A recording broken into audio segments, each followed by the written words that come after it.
Hi friends, இஷ்டமாக சமைக்கலாம் சேனலுக்கு மீண்டும் உங்களை வரவேற்கிறேன். இன்னைக்கு எல்லாருமே ரொம்ப விரும்பி சாப்பிட்ற ரோடு சைடில் கிடைக்கிற காளான் தான் எப்படி செய்யறதுன்னு பார்க்க போகிறோம். இந்த ரெசிபி ரொம்ப சிம்பிளாகவும் ரொம்ப ஈஸியாகவும் செஞ்சிடலாம். இது வரைக்கும் இஷ்டமாக சமைக்கலாம் சேனலை சப்ஸ்கிரைப் பண்ணிக்கலனா சப்ஸ்கிரைப் பண்ணிக்கோங்க. டெய்லி நான் போடுற வீடியோஸ் உடனுக்குடனே நோட்டிஃபிகேஷன் வரதுக்கு பெல் ஐக்கான் ப்ரெஸ் பண்ணிக்கோங்க. வீட்டில் இருக்கிற இன்க்ரீடியன்ட்ஸ் வச்சே ரோடு கடையில் கிடைக்கிற காளான் எப்படி செய்கிறதுன்னு பார்க்கலாம். அகலமான பவுலில் 1/4 கிலோ அளவுக்கு முட்டைகோஸை நான் நீட்டமாக கட் பண்ணி எடுத்திருக்கேன். இதை நான் முன்னாடியே வாஷ் பண்ணிட்டேன். இதில் 1 டம்ளர் அளவுக்கு மைதா போட்டுக்கலாம். இது 1/4 கிலோ இருக்கும். இது கூடவே 1/4 டம்ளர் அளவுக்கு கார்ன்ஃப்ளவர் மாவு, தேவையான அளவுக்கு உப்பு, 1 டீஸ்பூன் இஞ்சி பூண்டு பேஸ்ட், கலருக்காக நான் 2 டீஸ்பூன் காஷ்மீரி மிளகாய் தூள் சேர்த்துறோம். அப்போது நம்ம சமையல் கலர் பொடி சேர்த்த வேண்டிய அவசியம் இருக்காது. இதில் 2 டீஸ்பூன் அளவுக்கு கரம் மசாலா சேர்த்திக்கலாம்.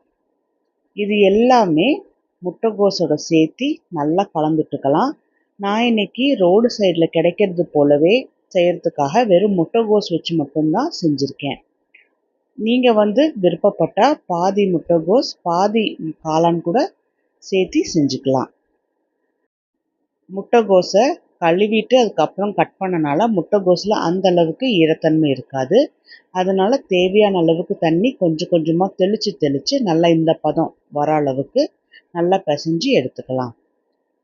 எண்ணெய் கொஞ்சமாக சூடான உடனே சின்ன பிட்டாக எடுத்து நல்லா மொறுமொறுன்னு வறுத்தி எடுக்கணும்.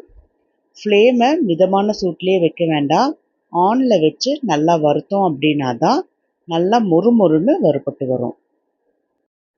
மீடியம் டு ஹை ஃப்ளேம்லலாம் வச்சு வறுத்து எடுத்தோம் அப்படின்னா மொறுமொறுப்பு தன்மை ரொம்பவே கம்மியாக இருக்கும். சீக்கிரமாகவே வதக்கணுங்கிற மாதிரி ஆயிடும். அதனால் எப்போவுமே ஃப்ளேமை ஆனில் வச்சே நல்லா மொறுமொறுன்னு வறுத்து எடுத்துக்கலாம். கருகவும் செய்யாது, உள்ளெல்லாம் வேகாமலும் இருக்காது. எல்லா முட்டைகோஸையுமே நான் இது போல் நல்லா மொறுமொறுன்னு வறுத்து எடுத்திருக்கேன். இன்னொரு கடாய் எடுத்துக்கலாம். இதில் முட்டைகோஸ் வறுத்த அதே எண்ணெயை 2 குழிக்கரண்டி அளவுக்கு நான் சேர்த்திக்கிறேன். இதில் சின்னதாக கட் பண்ணி வச்சுருந்த 2 வெங்காயத்தை எண்ணெயிலேயே நல்லா வறுத்து எடுத்துக்கலாம். வெங்காயத்துக்கு தேவையான அளவுக்கு கொஞ்சமாக உப்பு போட்டு நல்லா வதக்கி எடுத்துக்குவோம். வெங்காயம் கோல்டன் ப்ரௌன் கலர் அளவுக்குலாம் வரணுங்கிற அவசியம் இல்லை. அந்த மொறுமொறுப்பு தன்மை போயிட்டு கொஞ்சமாக வெந்து வந்தாவே போதுமானதாக இருக்கும். அப்பப்போ நல்லா கலந்துட்டு வெங்காயத்தை நல்லா வதக்கி எடுத்துக்கணும். இப்போ பாருங்கள், நான் டிஸ்டர்ப் பண்ணாமல் ஒரு 2 நிமிஷம் விட்டேன். வெங்காயம் நல்லாவே வதங்கி வந்திருக்கு. இதை ஒரு முறை நல்லா கலந்துட்டுட்டு 1/2 டீஸ்பூன் இஞ்சி பூண்டு பேஸ்ட், ஏற்கனவே வறுக்கிறதுலையும் நம்ம இஞ்சி பூண்டு பேஸ்ட் போட்டிருக்கோம். இந்த இஞ்சி பூண்டு பேஸ்ட்டோட பச்சைத்தன்மை போகிற அளவுக்கு வெங்காயத்தோட சேர்த்து நல்லா கலந்து வறுத்து எடுத்துக்கலாம். இதில் நம்ம 3 நார்மல் சைஸ் தக்காளியை அரைச்சி ஊற்றிக்கலாம். நான் டொமேட்டோ கெச்சப் சேர்த்தலை, அதுக்கு பதிலாக தான் இந்த தக்காளியை அரைச்சி ஊற்றியிருக்கேன். நீங்கள் டொமேட்டோ கெச்சப் சேர்த்துற மாதிரி இருந்தால் நீங்கள் இந்த தக்காளியை அரைச்சி ஊற்ற வேண்டிய அவசியம் இல்லை. லைட்டாக புளிப்பு தன்மைக்காக தான் ஊற்றுறோம்.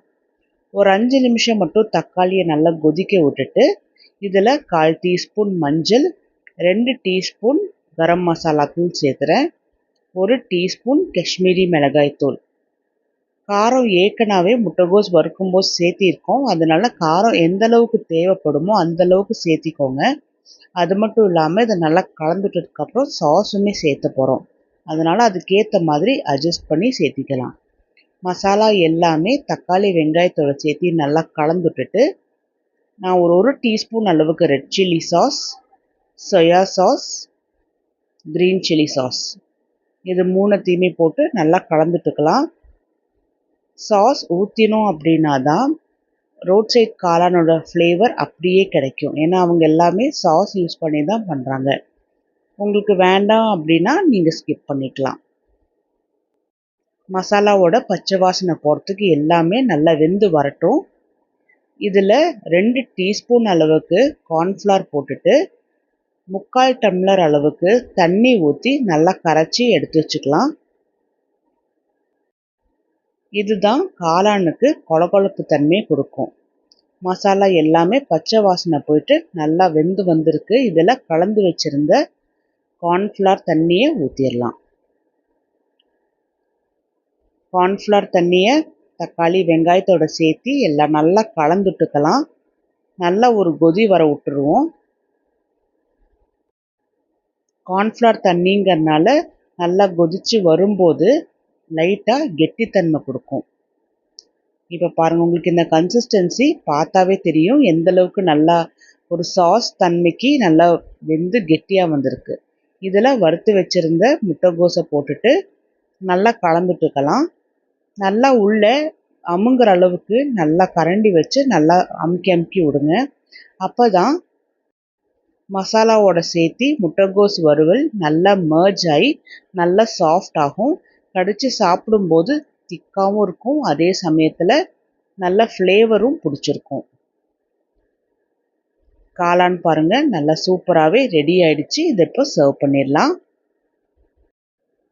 நீங்களும் நான் இந்த வீடியோவில் சொன்னது போலவே வீட்டிலையே ரோட் சைடில் கிடைக்கிற காளானை செஞ்சு பார்த்துட்டு எப்படி வந்துச்சுன்னு எனக்கு கமெண்ட் பண்ணுங்கள். ரோட் சைடில் கிடைக்கிற காளானோட விலையை நம்ம கம்பேர் பண்ணும்போது வீட்டில் நம்ம செய்கிறோம் அப்படின்னா இன்னுமே காசு கம்மியாக தான் ஆகும்.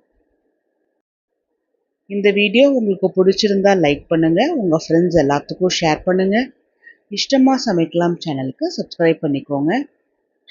டெய்லி நான் போடுற வீடியோஸ் உடனுக்குடனே நோட்டிஃபிகேஷன் வர பெல் ஐக்கான் ப்ரெஸ் பண்ணுங்கள்.